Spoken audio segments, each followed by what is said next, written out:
सर्वव्यापेक चिन्मयोग स्वरूपाय परात्मने सोपलब्धि प्रसिद्धाय ज्ञानात्मने।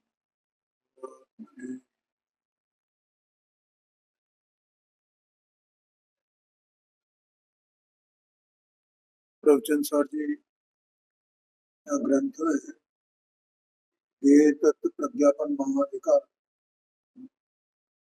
और इसका ये सामान्य प्रज्ञापन अधिकार महाअधिकार में एक अंतर अधिकार है।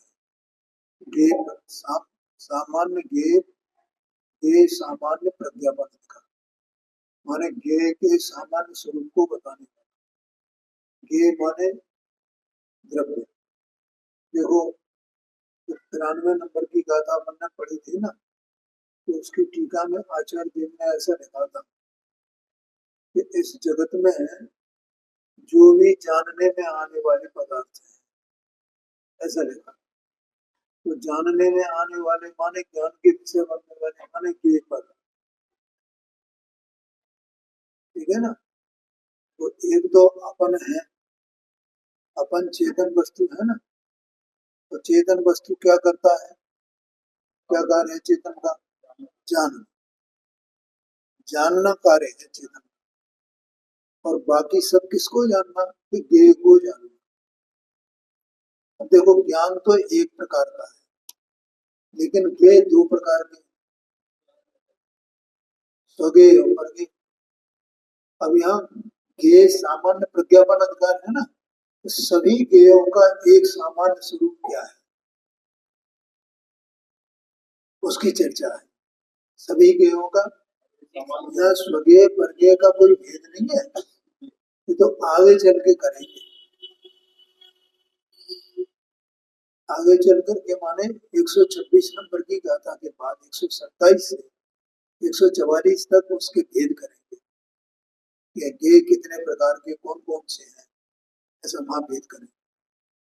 फिर 145 नंबर की गाथा से एक नया अधिकार शुरू, और उसमें ये बताया जाएगा माने भेद विज्ञान के स्वज्ञेय और परज्ञेय का भेद कैसे करें, क्या है उसके विषय। इस प्रकार से इसमें ये 3 अधिकार शामिल है। तो यहाँ जो सामान्य ज्ञेय का जो सामान्य बना है उसके बारे में अभी तक अपन ने पढ़ा है, ठीक है। अब वो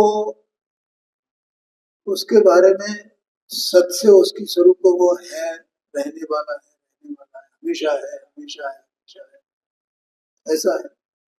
लेकिन बाहर में है थोड़ा अपन नजर डालें तो हमें ये दिखाई देता है कि जैसे विशेष तौर पे जीव द्रव्य की जो बात है, और तो है ही है कि जीव द्रव्य कभी नारकी बनता है, कभी देव बनता है, कभी मनुष्य बनता है, कभी देव बनता है, कभी एक इंद्री बनता है, दो इंद्री बनता है, तीन इंद्री बनता है, त्रस बनता है, स्थावर बनता है।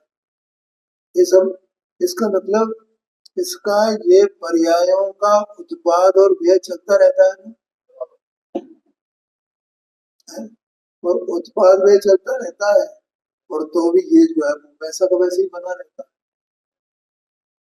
ठीक है जी। अब जब उत्पाद व्यय चल रहा है तो अब कोई वस्तु तो उत्पाद व्यय कर रही है और कोई वस्तु वैसी की वैसी बनी हुई है, ठीक है। तो हमें इसको जाने कैसे, क्या करके जाने, क्योंकि हम जब इस पे हमारी दृष्टि जाती है काय पे, ये उत्पाद व्यय, ये फला था, अब ये हो गया, अब ये हो गया, अब ये हो गया, अब ये हो गया, तो वहां दृष्टि रही ना, तो हमारी दृष्टि में वो कैसे आवे, और उसको पकड़ते हैं करने की, तो ये कही है, ये कही है, ये कही है, तो ये हमें ये बाधा डालती है। कौन सी? ये उसका बदलना है ना, पर्याय का बदलना है ना, ये हमें वो स्वीकार नहीं करने देती है। हमारी समस्या ये है, बोलो समझ में आया ना। हम इसको स्वीकार करने जाए कि वो तो एक ही प्रकार का है, एक ही प्रकार का है, एक ही प्रकार का है,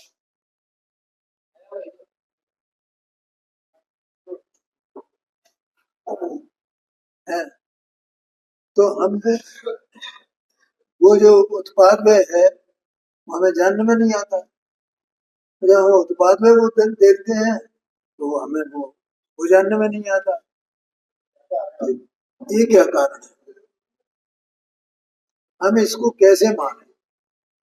हम इसको अकेला उत्पाद व्यय वाला माने या इसको अकेला पैसा माने, ध्रुव वाला माने? कौन सा माने, कैसे माने, कैसे ग्रहण करें उसको? हमें तो इसमें बड़ी परेशानी होती है, विरोध जैसा लगता है कि जिसका उत्पाद व्यय हो रहा है वो वही भूखो वही, तो जो भूखा वही है उसका उत्पाद व्यय हो रहा है। तो विरोध जैसा नहीं है, एक ही वस्तु, अरे वो वैसी बनी है तो वैसी बनी रहना, अब उसमें उत्पाद व्यय की क्या आवश्यकता है? ठीक है। हाँ, व्यक्त कैसे वो तो ठीक है, लेकिन हमारा तो ये प्रश्न है कि जो उत्पाद में हो रहा है अगर हम उसको देखते हैं तो हमें इस पर दिखता ही नहीं है कि वो तो ये तो भूखा वही है, और जो भूखा वही है इसके हम हमने निगाह डाल तो हमें हमें कोई फिर वो एक ही ऐसा फिर उत्पाद में हमें कैसे दिखे? तो इसमें विरोध आता है, हमें ऐसा लगता है। तो क्या करें? तो आचार्य देव ने ये बताया कि भैया इन दोनों बातों में कोई विरोध नहीं। उस विरोध को मिटाने के लिए उन्होंने ये कहा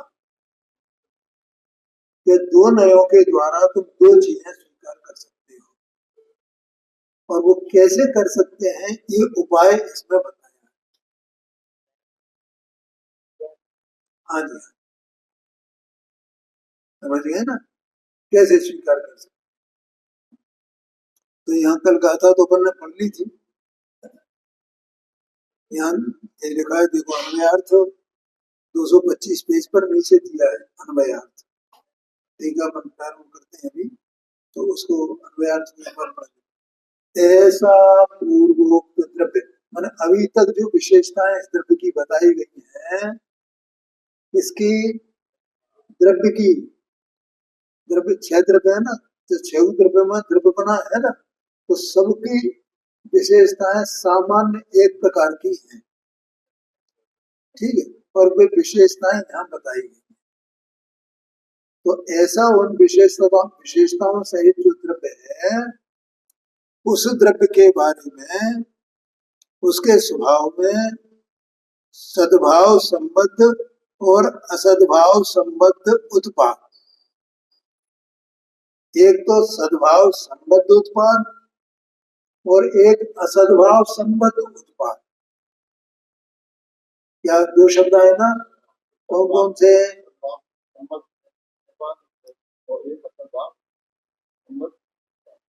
पूरा बोलना उसको, सद्भाव संबद्ध उत्पाद और असद्भाव संबद्ध उत्पाद। ठीक है, तो ये जो दो भाव हैं उसके, उसको द्रव्यार्थिक और पर्यायार्थिक नय के द्वारा, नयों के द्वारा वे इस अवस्था को प्राप्त होते रहते हैं। ऐसा है। अब इसका, इसकी जो टीका है वो अपन पढ़ते हैं तो अपने एकदम समझ में आएगा। इस प्रकार यथोदित जो पहले कहा गया, सर्व प्रकार से अकलंक लक्षण वाला निर्दोष, जैसे मैं निर्दोष कहता हूं ना, ऐसा निर्दोष, अकलंक माने निर्दोष, निर्दोष लक्षण वाला अनादि निधन यह द्रव्य। ठीक है, कैसा है द्रव्य? देखो, वो पृथकत्व और अपृथकत्व और उसका अन्य, अनन्यत्व और अन्यत्व, इन सबको याद करना। और ऐसा द्रव्य को सत्स्वरूप है त्रिकाल, ऐसा उस द्रव्य की चर्चा चल रही है ना, चाहे वो जीव द्रव्य हो, चाहे पुस्तक द्रव्य हो, चाहे धन द्रव्य हो, कोई भी द्रव्य, चाहे द्रव्य, सबका ऐसा स्वरूप है। कैसा है कि वो अपने में, अपने जितने विशेषता है, जो उत्पाद है, द्रव्य, ठीक है, और इनको धारण करने वाला उसका द्रव्यपना और उसके प्रदेश, ये सब भेद से कथन हो गया ना इसमें, ठीक है। और इन सबको धारण करने वाला एक अभेद द्रव्य, ठीक है, और वो अपृथक है, पर से पृथक है, लेकिन अपने में पे ये सब सारे के सारे भाव अपृथक हैं, अर्थात उनमें अनन्यत्व है, अन्यत्व नहीं है, अन्यत्व नहीं है। हाँ, फिजिकली उनमें अन्यत्व नहीं है। द्रव्य कोई फिजिकली माने वस्तु का कोई अपन वो कर दो, उसका विश्लेषण करें ना, तो उसमें फिजिकली कुछ नहीं मिलेगा। वो तो केवल अपन अपने ज्ञान के द्वारा उन लक्षणों से उसमें भेद कर सकते हैं, उन विशेषणों के जो लक्षण है, क्योंकि उन विशेषणों को जाने बिना हमें द्रव्य की महिमा आएगी नहीं, द्रव्य का स्वरूप हमें पता नहीं चलेगा, इसलिए उनमें भेद किए जाते हैं। वास्तव में तो द्रव्य अभेद ही है, ऐसा समझना। तो उनका अनन्यत्व है, अन्यत्व नहीं है। तो भी लक्षण से, संज्ञा से, संख्या से, प्रयोजन से उनमें भेद किया जाता है, तो उनमें अन्यत्व भाषित होता है। ऐसा द्रव्य है जिनमें अनन्यत्व है, उन्हीं में अन्यत्व है।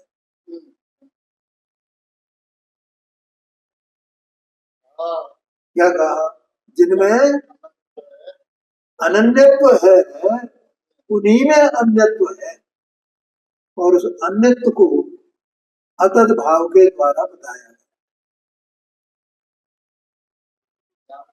क्या भैया कभी भाई, अन्यत्व माने कैसे बना?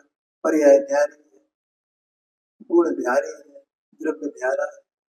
द्रव्य है सो गुण नहीं है, गुण है सो द्रव्य नहीं है, द्रव्य है सो पर्याय नहीं है, पर्याय है सो द्रव्य नहीं है। ऐसा अन्य बना हो गया ना ये, तो ऐसा बताया। और जो द्रव्य है सो गुण है सो पर्याय, सब एक में ऑलमोस्ट भेद ही नहीं है। ऐसा पूर्वोक्त द्रव्य, ऐसा दोनों प्रकार से समझना उसको, ऐसी ऐसा महिमा मंत्र द्रव्य कह रहे हैं,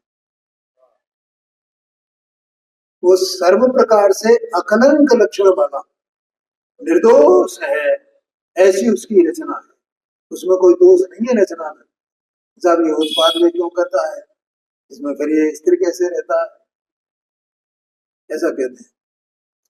अनादि निधन यह द्रव्य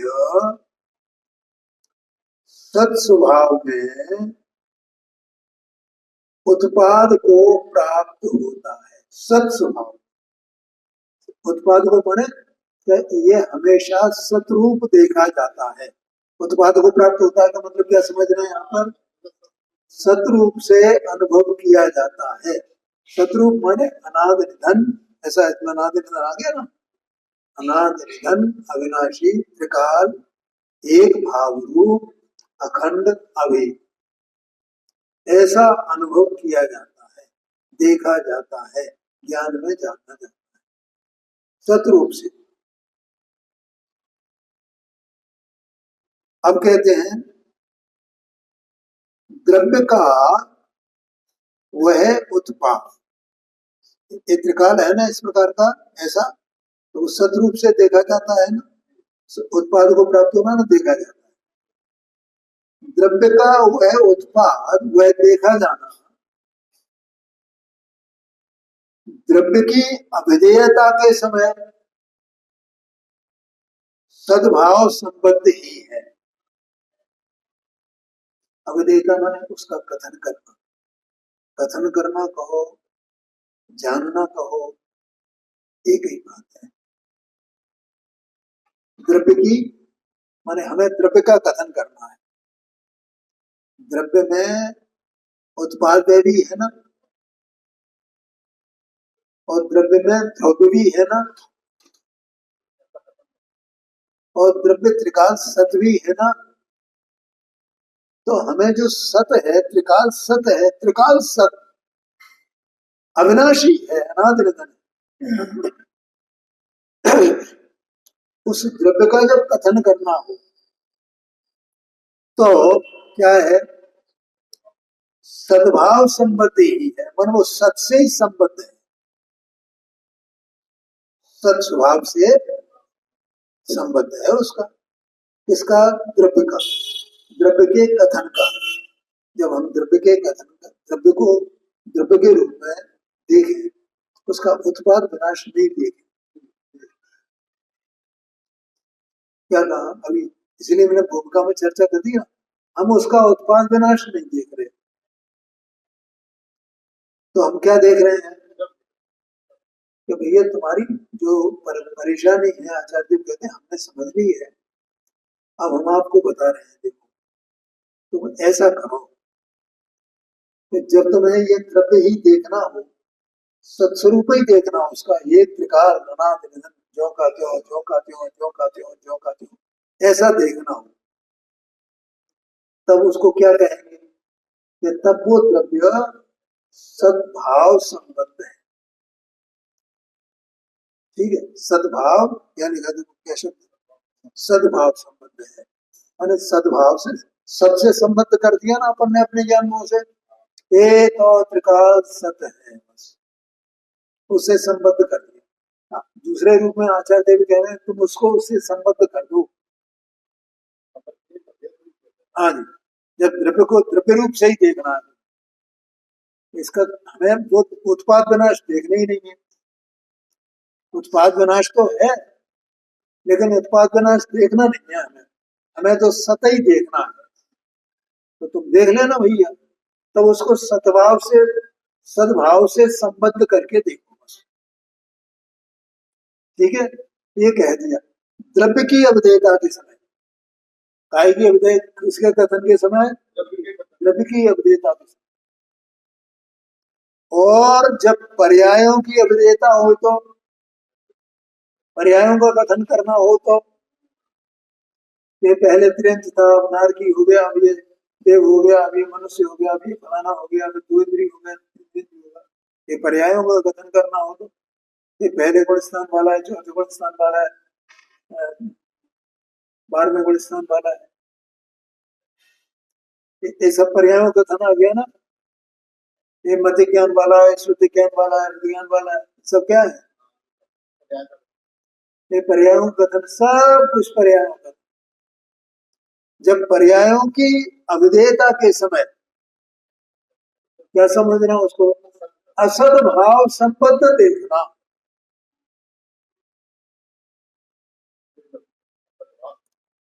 ठीक है, क्यों? क्योंकि पर्याय तो उत्पाद सहित है ना, तो उसमें तुम सद्भाव कैसे देखोगे, उसकी सत्ता कैसे देखोगे? तुम उत्पाद विनाश को देखना, लेकिन देखना कैसे? क्या एक को गौण करके दूसरे को देखना, दूसरे को गौण करके पहले देखना।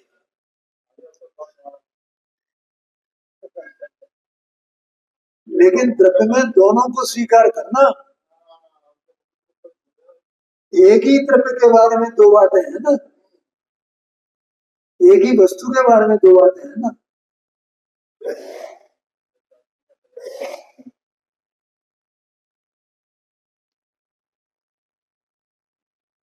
देखो आचार्य ने यही से जो गाथा लिखी ना, उसमें पहला शब्द है ना, ऐसा द्रव्य, ऐसा द्रव्य, कैसा द्रव्य है, कैसा द्रव्य, ऐसा द्रव्य कि जो अनंत गुणात्मक है। ठीक है, ऐसा द्रव्य जिसके गुणों की पर्याय होती है, जिसके द्रव्य की भी पर्याय होती है, गुणों की पर्याय होती है और द्रव्य की पर्याय होती है। ऐसा द्रव्य जो उत्पाद में द्रव्य संयुक्त है, जो गुण पर्यायों सहित है, जो जो त्रिकाल सत है, ऐसा द्रव्य, उसकी बात है ये। तो इसलिए इसमें सब स्वीकार करना। है जी।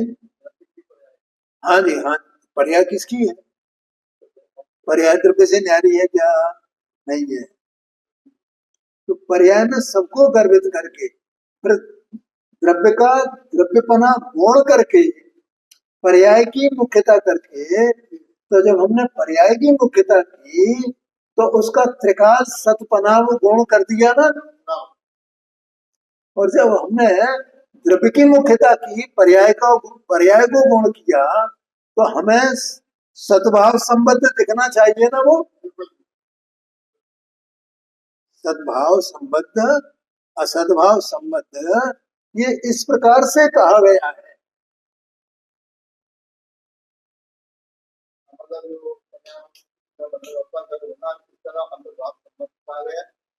आप तो सत को याद रखो।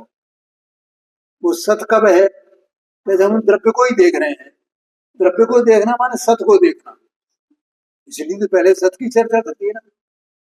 और पर्यायों को देखना माने पर्याय, यद्यपि सत है पर्याय, लेकिन पर्याय उत्पाद विनाश रूप है ना, इसलिए उसको वो सत से उसको संबद्ध नहीं करना, अनादि निधनता से, इसलिए लिख दिया असद भाव संबंध।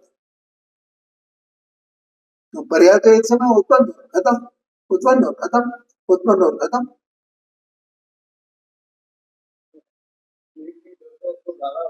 हाँ जी, हाँ जी, दो भाव है ना उसमें, या नहीं है द्रव्य में? बोलो। ऐसा पूर्वोक्त द्रव्य, उसमें दोनों भाव है ना।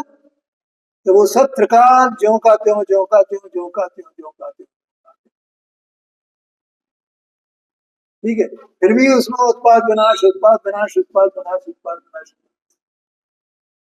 अब ज्यों का त्यों देखना हो तो सद्भाव संबद्ध देखना, और ज्यों का त्यों नहीं देखना हो, पलटने वाली दशा देखनी हो, तो उसको सद्भाव संबद्ध देखना, बस। और क्या है? सद्भाव संबद्ध देखना माना अनाद निधनता देखना, और असद्भाव संबंध देखना माना पर्यायों को पलटना देखना।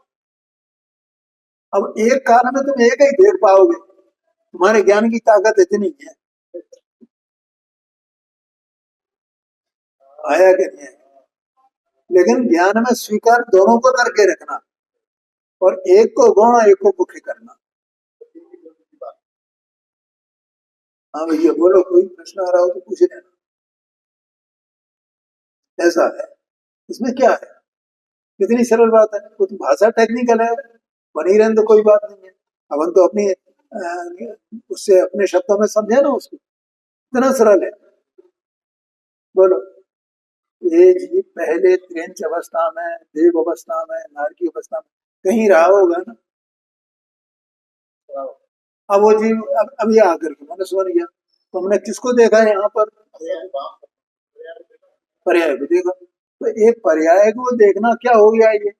इसको क्या, इसको वो त्रिकाल से मत जोड़ना, इसको क्यों? पर्याय पलट गई है ना। जो पहले ये नारकी था, जो नारकी था, वो देव, ये मनुष्य नहीं है। और ये मनुष्य है, सब वो नारकी नहीं है। ऐसे ही देखेंगे ना, जो मनुष्य है वो नारकी नहीं है, नारकी है सो मनुष्य नहीं है।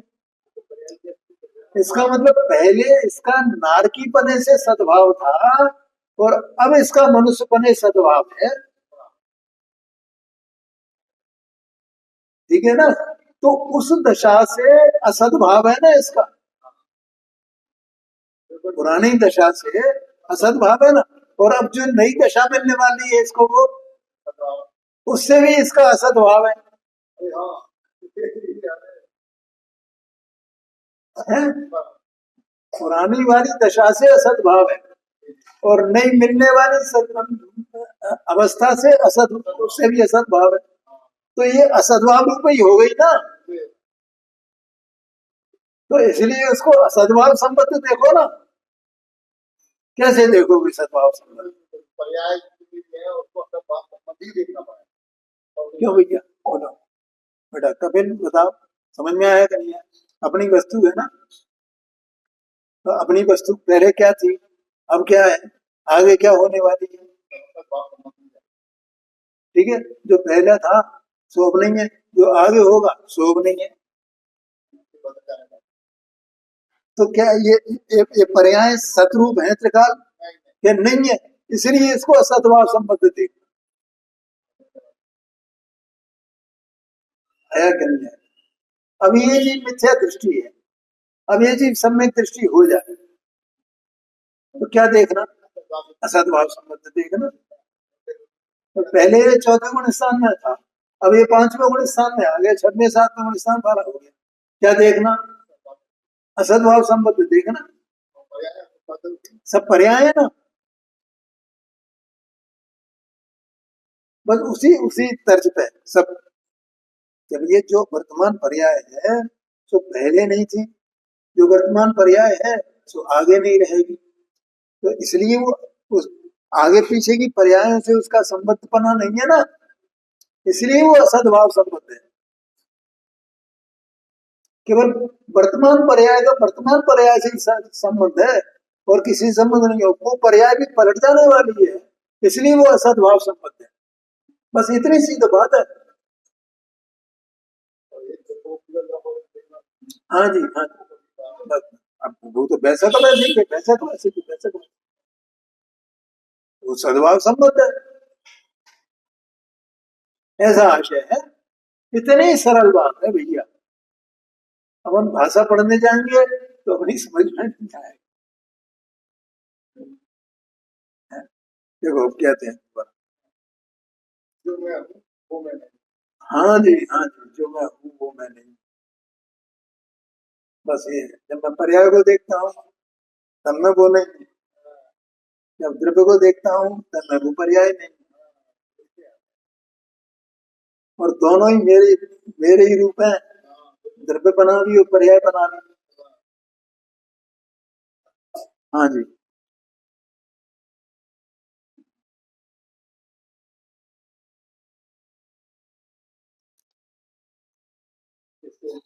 हाँ जी। उत्पाद को प्राप्त होता है द्रव्य का वह उत्पाद द्रव्य की अविधेयता के समय। अब ये सब अविधेयता हो गई ना, ये अपन ने कह दिया ना इसको। अविधेय माने कथन करना, सद्भाव संबंधी ही है, और पर्यायों की अविधेयता के समय असद्भाव संबंधी ही है, बस। द्रव्य वो ही है, उसी की चर्चा है ये। एक बार सद्भाव संबंध से, एक बार असद्भाव संबंध से। जब पर्याय की चर्चा की जाए, बदलती हुई जो स्थिति है उसकी चर्चा की जाए तो असद्भाव संबंध है, ठीक है। और जब द्रव्य की चर्चा है तो वो सद्भाव संबंध, और द्रव्य से ही अनन्य है सब सब सबके सब नभे। ये सारे भाव पर्यायों की विनाशिकता और द्रव्य का अविनाशी बना, ये विनाशी बना और विनाशी बना उस द्रव्य से ही संबद्ध है ना, एक ही द्रव्य से जिसकी अभिप्राय जिसका कथन किया जा रहा है उसी द्रव्य में है, और वे बिल्कुल अनन्य है, अन्य अन्य नहीं है सब, तो भी उनमें अन्य अन्य बना है, ऐसा है। अब यहाँ तो जब कथन किया जाए तो कैसे किया जाए भाई, उसको अथवा उसको जाना जाए तो कैसे जाना जाए, उसकी चर्चा है। देखो आगे कहते हैं, जब द्रव्य ही कहा जाता है, द्रव्य का ही कथन किया जाता है, अर्थात पर्याय का कथन नहीं किया जाता है, पर्याय नहीं। क्या कहा? अब समझ में आ गया ना सब, ये भूमिका मैंने बना दी है। द्रव्य का ही कथन किया जाता है, पर्यायों का नहीं।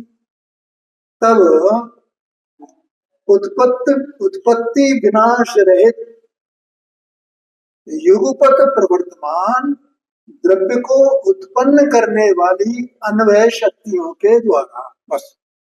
अब अन्वय शक्तियां क्या है?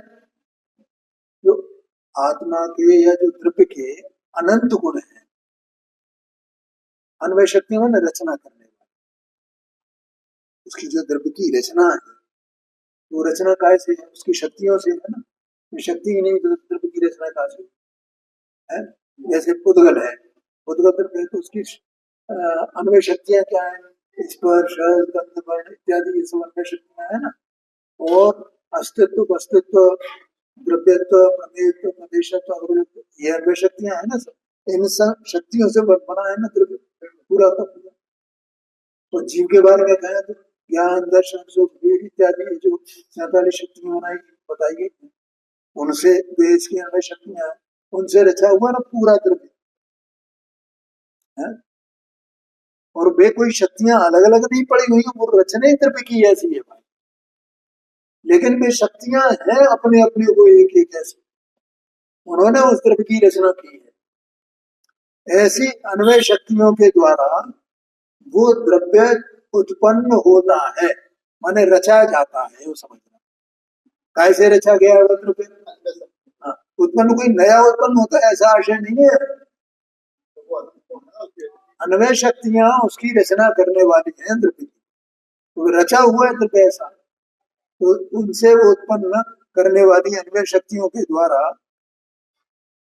और कैसा है, उत्पत्ति विनाश रहित, पहले कह दिया, जिनका न उत्पाद होता है न विनाश होता है। अन्वय शक्तियां है ना उसमें, तो जब अन्वय शक्तियों की बात की जाएगी तो उनके उत्पाद की बात नहीं की जाएगी, वैसा का वैसे की, वैसा का वैसे की, वैसा का वैसे की।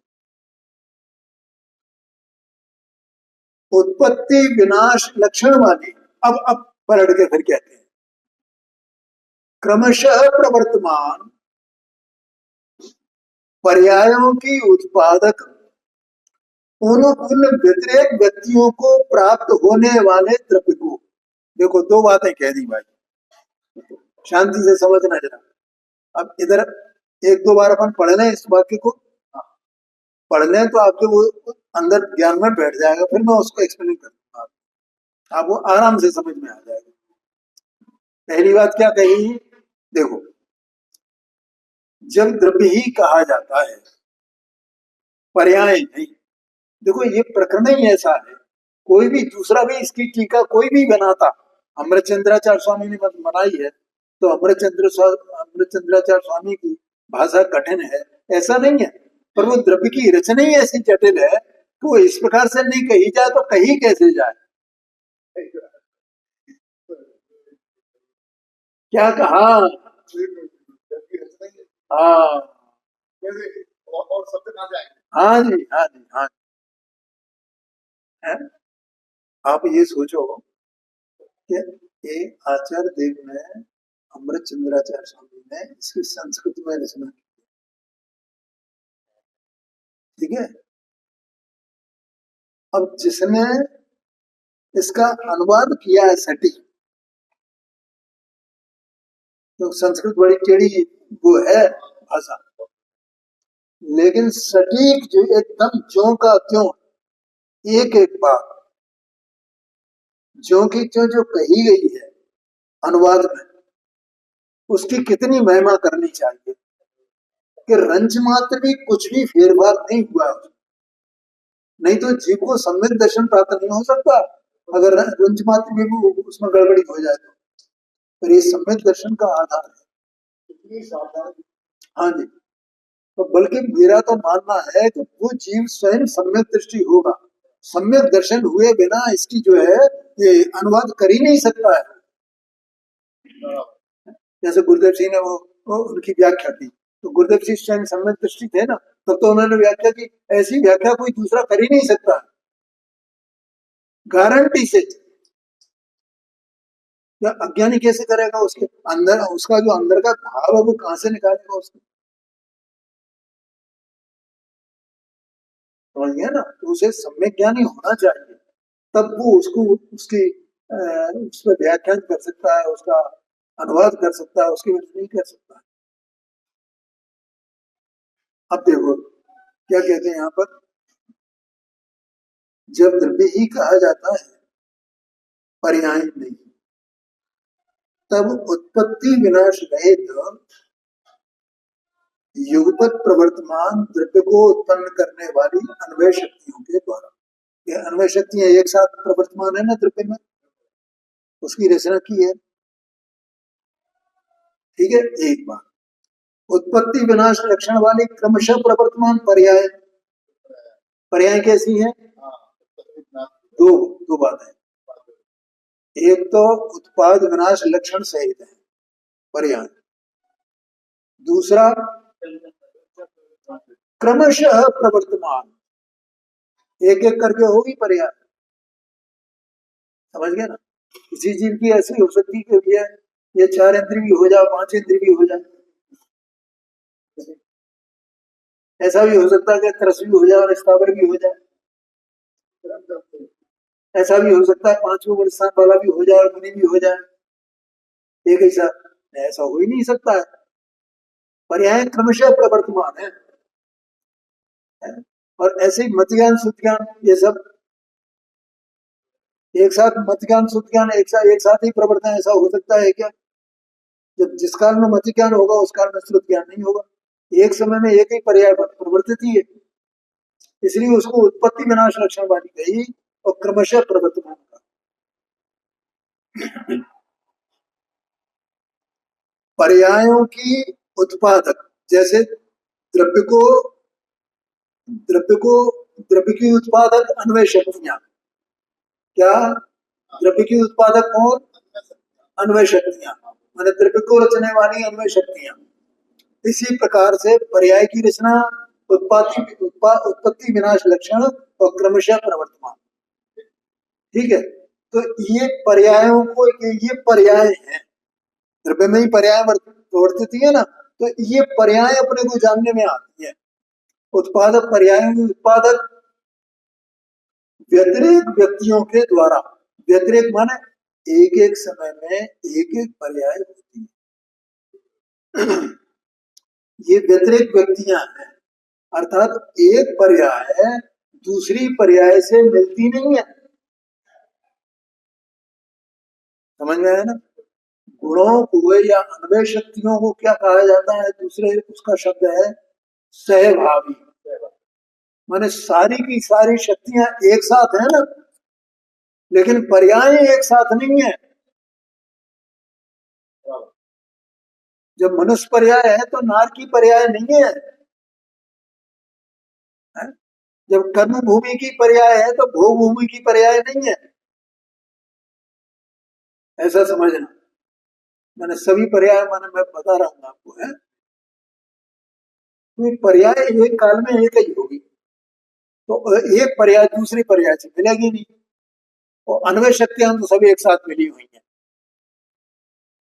परस्पर ही मिली हुई हैं, गड्ढम गड्ढ है वे, तो भी एक एक अपनी अपनी शक्ति रूप है। द्रव्य की रचना कैसी है? ठीक है, और पर्याय मिलती नहीं है, एक पर्याय दूसरी पर्याय से बने, इसका नाम व्यतिरेक व्यक्तियां।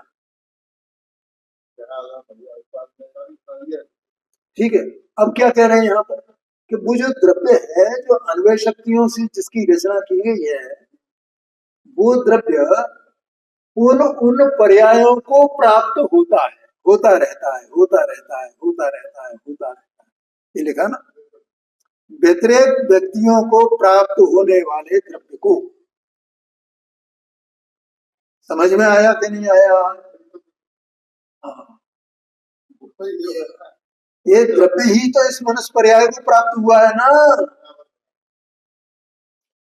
ये द्रव्य, ये जो चेतन द्रव्य अंदर विराजमान है, ये द्रव्य ही इस पर्याय को प्राप्त हुआ है ना, और यही अगली नारकी की देव की जो पर्याय हो उस पर्याय को प्राप्त होएगा ना, और यही पहले त्रिंचा की जो पर्याय है उनको पर्याय को प्राप्त हुआ है ना। कौन प्राप्त हो रहा है? किसको प्राप्त हो रहा है? माने स्वयं प्राप्त हो जाता है, उन रूप हो जाता है, उन रूप हो जाता है, उन पर्याय रूप हो जाता है। कौन? द्रव्य। कैसा है, कैसी रचना है? क्या अन्वय शक्तियों के द्वारा जिसकी रचना की गई है। समझ में आया? वो द्रव्य उन उन पर्यायों को प्राप्त होता रहता है, उन पर्यायों को प्राप्त होता रहता है। हाँ जी, हाँ जी, ऐसा वो द्रव्य, ऐसा समझना भाई। अब लगा अपनी बुद्धि उसमें, अच्छी तरह कस के, ऐसा द्रव्य जो पर्यायों को प्राप्त होता है जी। हाँ, ये बात है। ऐसा वो द्रव्य सद्भाव संबंधी ही उत्पाद है। वो द्रव्य स्वयं वो सद्भाव संबंध को प्राप्त है। हाँ जी, है जी। हाँ, कौन सा द्रव्य जिसकी रचना अन्वय शक्तियों से की गई है और जो क्रम से प्राप्त होने वाली, क्रम से उत्पन्न होने वाली जो पर्याय हैं, वे पर्याय कोई भी हो, चाहे वे द्रव्य पर्याय हो चाहे गुण पर्याय हो। पहले अपन ने चर्चा कर ली ना द्रव्य पर्याय गुण पर्याय की। समस्त पर्यायों को आया क्या नहीं आया, चाहे शुभाव रूप पर्याय चाहे शुभाव रूप पर्याय, जैसी भी पर्याय हो, सब पर्यायों को वो द्रव्य प्राप्त होता रहता है, प्राप्त होता है, तो भी उसका नाश नहीं होता है। इसका मतलब वो सद्भाव संबद्ध उत्पाद है उसका। हाँ हाँ हाँ हाँ, क्या कहते हैं, एकदम जीव को एकदम उतर जाए बात ऐसी है भाई। होते हुए भी वो सद्भाव संबद्ध है। हाँ हाँ हाँ, तो वो पर्यायों को नहीं देगा, लेकिन वो पर्यायों को प्राप्त हो रहा है कि नहीं, वो ही हो रहा है। तुम ऐसा नहीं समझ लेना कि पर्याय तो अलग है और द्रव्य अलग है।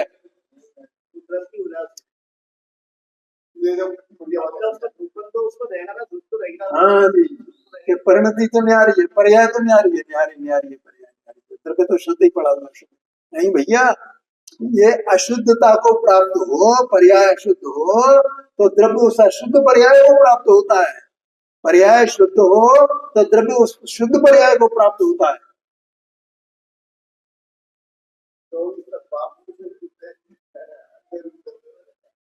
क्या कहा, हाँ जी, द्रव्य शुद्ध है, द्रव्य तो सत है ना, सद्भाव संबद्ध, ऐसा कह रहे हैं।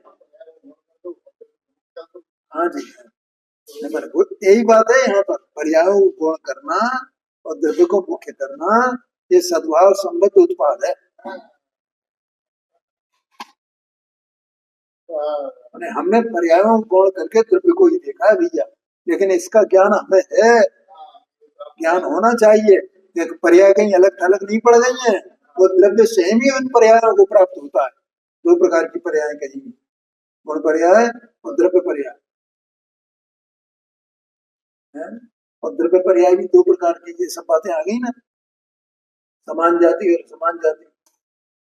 और गुण पर्याय भी दो प्रकार की, विभाव पर्याय स्वभाव पर्याय। तो सभी कोई भी पर्याय हो, सबको प्राप्त हो रहा है ना, ये द्रव्य ही प्राप्त हो रहा है ना।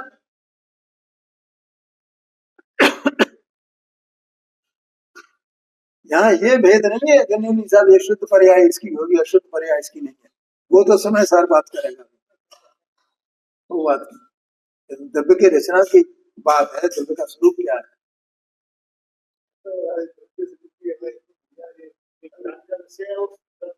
हाँ जी हाँ, समझ में आया भाई, इतनी सरल बात है। तो यहाँ देखो, सद्भाव संबंधी उत्पाद है सुवर्ण की भांति। सोने का दृष्टांत देते हैं आचार्य। अरे लोग में भी मतलब देखो ऐसा है ना, कल भी अपन ने चर्चा की थी, सोने की चर्चा की थी ना, तो सोना उस अवस्था के बिना है क्या, मैंने सोना ही उस अवस्था को प्राप्त हो रहा है ना, जो अवस्था हुए सोना उस अवस्था को प्राप्त करे, उस अवस्था को प्राप्त करे। कुंडल की अवस्था हो तो कुंडल की अवस्था को प्राप्त करे, बाजूबंद की अवस्था हो तो बाजूबंद की अवस्था, तगड़ी की अवस्था हो तो तगड़ी की अवस्था को प्राप्त करे, शुद्ध अवस्था हो तो शुद्ध अवस्था को प्राप्त करे, अशुद्ध अवस्था हो तो अशुद्ध अवस्था को प्राप्त करे।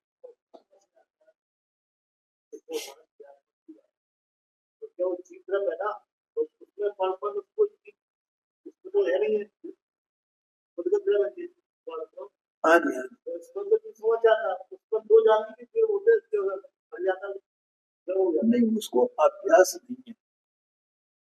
अभ्यास हो, वस्तु स्वरूप को समझे, इसका तो उसे अभ्यास है। लोक का संसार का सब अभ्यास है। हाँ हाँ, इसका तो अभ्यास है ना इस चीज को। है जी। हाँ जी हाँ जी, ठीक है ठीक है। हाँ, ठीक है। तो यहाँ भी द्रव्य को समझो ना, तो द्रव्य दो है कि एक है? ये बताना भी है। दोनों द्रव्य मिलकर के एक हो गए, हो गए क्या? तो अज्ञान है ना, ये तो मैं कह रहा हूँ ना। अपन ने इसका अभ्यास कहाँ किया है कि दो द्रव्य दो द्रव्य, ये तो अपन दो जना चर्चा कर रहे हैं। या भैया ये तो देखो, ये देह मन वाणी को खूटी पे टांग देना है। ये तो मैं हुई नहीं अभी थोड़ी देर के लिए, जितनी देर में यहाँ स्वाध्याय कर रहा हूँ, ये मैं नहीं हूँ। ये मेरी, मैं चेतन तरफ तत्व हूँ ना, मेरी बात चल रही है। ऐसा है, तो अपन रोज रोज कह रहे हैं इस बात को। और मैं सत्स्वरूप हूँ, मैं सत्स्वरूप हूँ, अनादिर्घ्य वस्तु हूँ, मेरी सत्ता है ना स्वयं। नहीं, रोजाना चर्चा नहीं कर, तो भैया अभी ये कहा था ना, कल परसों बोला ना, ये तो मुर्दा है ना, कब कब मुर्दा है? हैं? हाँ, ये मुर्दा है ना, कब मुर्दा है? ये अभी मुर्दा है, ये अचेतन है, जड़ है, इसमें जीवत तो है ही नहीं ना, कहाँ है जीवत? उसमें है चेतना, इसमें चेतना चेतन द्रव्य में होगी क्या इसमें होगी?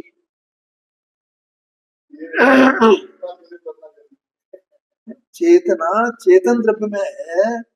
चेतना चेतन द्रव्य के आश्रय से है कि इस मुर्दे के आश्रय से?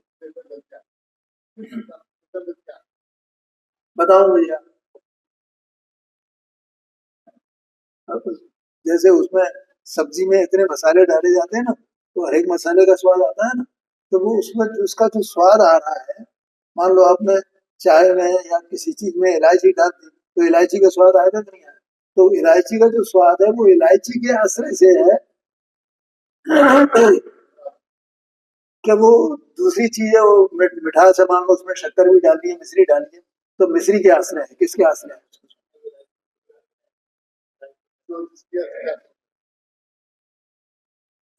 तो यहाँ क्यों मिला रहे हो? ये मुर्दा है तो मुर्दा है अभी, और वो चेतन है तो चेतन है। उसका चेतन तो इसमें नहीं आ गया है, और इसका जड़ तो उसमें नहीं गया है।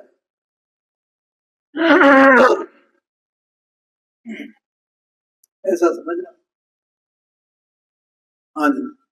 तो यहाँ सुवर्ण का दृष्टांत देते, फिर समय तो हो गया, पता ही नहीं चला।